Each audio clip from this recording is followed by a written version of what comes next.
Ahmedabad crime બ્રાન્ચે સુરતના કામરેજમાં આવેલા શ્રી સત્ય યોગ ફાઉન્ડેશનના આશ્રમમાં દરોડા પાડી નકલી નોટોનું મોટું રેકેટ ઝડપી પાડ્યું છે।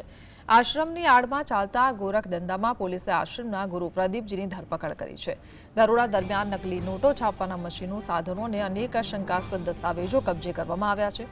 2 કરોડની નકલી નોટોના કેસમાં હવે પોલીસ આશ્રમના અન્ય કનેક્શનની ઊંડી તપાસ કરી રહી છે।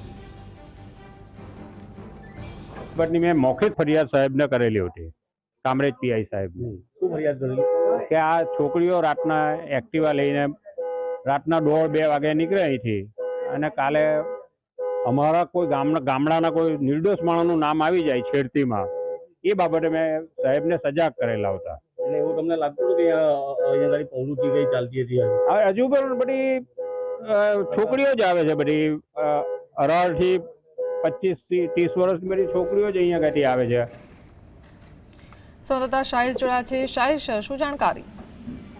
બિલકુલ જે રીતના સુરત અને અમદાવાદ ક્રાઇમ બ્રાન્ચ દ્વારા સંયુક્ત ઓપરેશન બહાર પાડવામાં આવ્યો છે।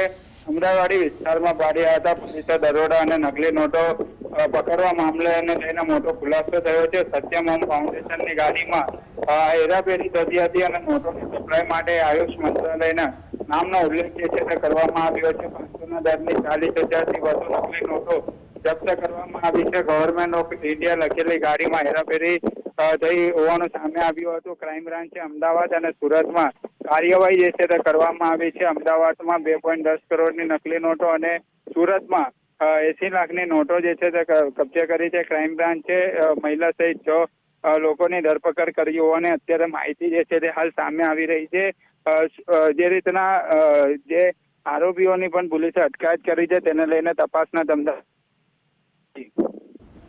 જી, આભાર।